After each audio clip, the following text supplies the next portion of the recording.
This Civic Media podcast is sponsored by UW Organ and Tissue Donation. Organ donations are desperately needed, and now is the right time to become an organ donor. Talk to your family. Get the dot. Save lives. Go to heroicdeed.com. This is your WGBW Daily News Roundup for the Talk of Green Bay, 97.9 FM and 1590 AM. For 97.9 WGBW News, I'm Lisa Hale. Kwanzaa begins on December 26th. It's an African-American and Pan-African celebration created in 1966. Dr. Alfonso Simpson Jr. is the Director of African-American Studies at UW-Oshkosh. It's a celebration of family, a celebration of community and culture, and is rooted in raising up and bringing forth the ancient African model of cultivating, harvest, and sharing good in the world. It's really about sharing good in the world. According to officialkwanzaawebsite.org, participants celebrate Kwanzaa with feasts, music, dance, and stories.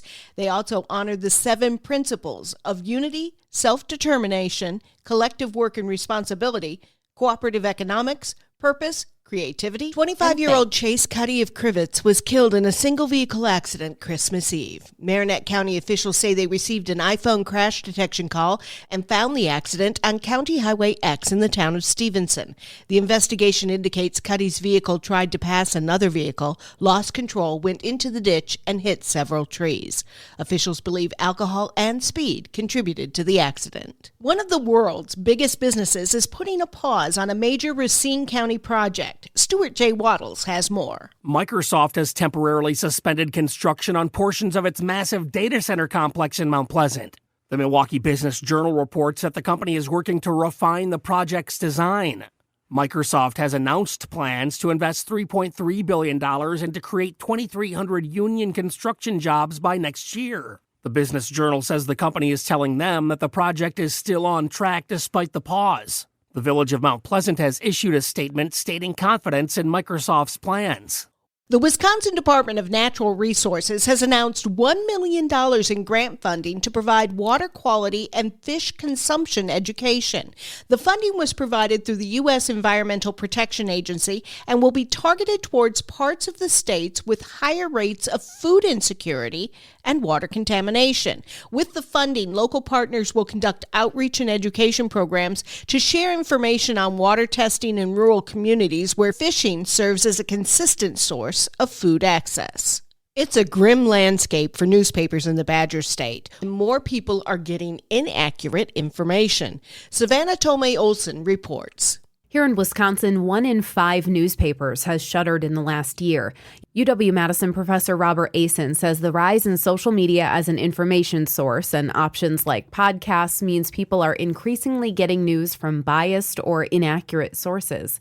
A recent review of radio talk shows in Wisconsin found those with the largest audiences and the most advertising are led by conservative hosts who aired the most misinformation. When you look at public discourse and you look at public figures and you see examples of a disregard for truth or disregard for verifying stories or disregard for fair and kind of accurate representations, I think that those practices encourage more of the same practice. Wisconsin Democrats proposed a package of bills earlier this year aimed at strengthening local journalism and its workforce, including one that would offer a tax credit for local newspaper subscriptions, but it didn't pass in the state Senate. For Civic Media News, I'm Savannah Tomei Olson. Wisconsin pediatric health officials say type 2 diabetes has risen dramatically in kids and teens over the last couple of decades. According to UW Health Kids officials, the main cause of the rise has been genetics, making it difficult for kids and teens to cut down on their weight regardless of how healthy they eat or how much exercise they get. Scientific studies have linked cases of parents with diabetes or general obesity during pregnancy to a higher risk of type 2 diabetes in their kids. Health officials say the right medication can make the biggest difference. Wisconsin will receive some federal funding to help protect the state's only endangered mammal. The U.S. Department of Interior has awarded a grant of over $800,000 to the Great Lakes Indian Fish and Wildlife Commission to support recovery efforts for American martens. Wildlife officials say the animals require specific environmental conditions to survive in the wild, and any changes to that environment could cause significant issues. They also say the animals play a crucial role in rodent management and seed dispersal.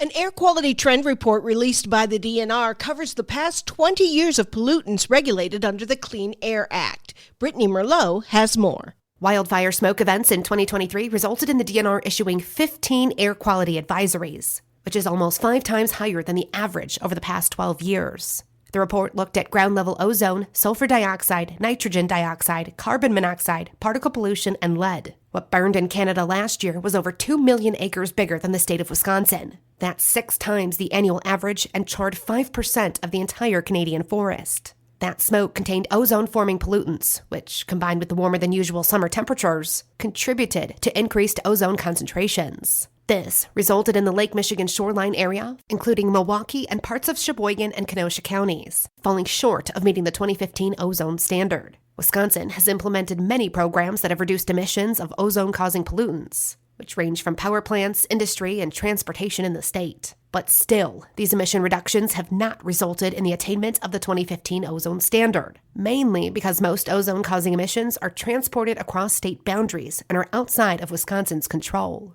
Earlier this year, the Oshkosh Area Community Pantry changed its operating model. Now it doesn't matter if you live in Oshkosh or even in Winnebago County.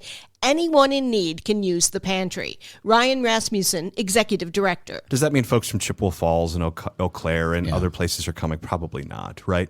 But significantly what that means is folks from Neenah, Menasha, Appleton, maybe Green Bay, maybe Fond du Lac could potentially come and utilize our services. To learn more about OACP, visit oacptoday.org. I'm Lisa Hale, 97.9 WGBW News. For news anytime, log on to WGBW.FM.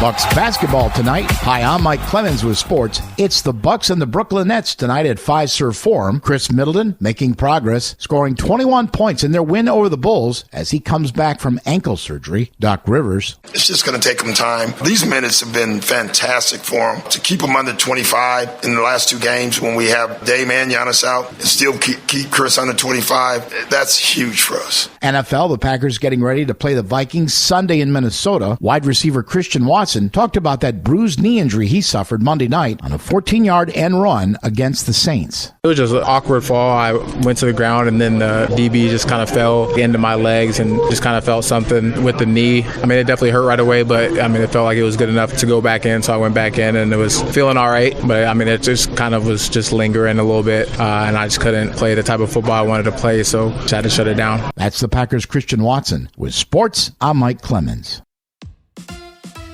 On your entertainment beat, I'm Pete Schwaba. Most of the big Christmas releases opened on Christmas Day, but if you're looking for some offbeat entertainment at the theater this weekend, there are a couple films that have nothing to do with Christmas cheer. Opening in limited release are 2073, a futuristic mystery thriller shot documentary style, which actually looks kind of cool if you're not completely tired of the whole post-apocalyptic theme in movies. Another film opening in limited release is, brace yourself, Bloody Axe Wound. The film is a horror comedy about a girl who finds out the family business is selling recordings of people being killed. The family name? Blade Cut. As you might expect, the film is rated R. Overall, the box office rallied after a slow start in 2024, and looking ahead to the new year and right around the corner are 2 films Hollywood is hoping achieve blockbuster success. Opening in January are Wolfman and Captain America: Brave New World. If you're looking for things to do between Christmas and New Year's, there is lots to see in the theaters at the moment. If you're looking for a well-reviewed musical biopic where the lead character is a monkey, the film Better Man might be for you. It tells the story of the meteoric rise of British pop sensation and former boy band member Rob Williams and his fall from grace. If you're wondering why they made him a monkey in the film, it's because Williams says he always felt less evolved, and because when he's on stage, he sometimes feels like a monkey. One of the weirdest trailers I've ever seen, but it is getting good reviews.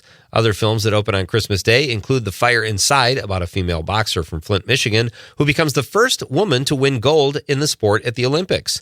Great reviews. The Bob Dylan biopic, A Complete Unknown, starring Timothée Chalamet, is currently in theaters and is also incredibly well-reviewed and is getting Oscar buzz. Let's go to the movies. The Golden Globe Awards are just around the corner. The award show does not anticipate as much controversy as last year when host Joe Coy offended some of the attendees and writers. This year, comedian Nikki Glaser has been selected to host and will fly solo, making her the first woman to host the show alone. If you like watching celebrities squirm, you might want to check out the broadcast because Glaser told People magazine she received advice from Ricky Gervais and intends to be edgy with the A-listers. The Golden Globe Awards will be broadcast January 5th. A fun tradition on Saturday Night Live has been the Christmas joke swap on Weekend Update for co-hosts Michael Shea and Colin Jost, where they write jokes the other has to perform. Kind of cute, especially when one of them is married to Scarlett Johansson. Jost ripped on his own wife thanks to the jokes written by his co-host while she watched in the wings from backstage and cracked up. Very funny and worth a Google. For more showbiz fun, tune in to Nightlight with me, Pete Schwaba, weeknights from 6 to 8 p.m. on the Civic Media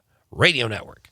It is going to be foggy and drizzly today, but it is going to be a little warmer with a high in the upper 30s this afternoon. Tonight, cloudy with more fog and drizzle, 35 tomorrow, cloudy and warmer with scattered areas of light rain. Our high tomorrow, 42. I'm meteorologist Sean Cable. Currently, it's 26.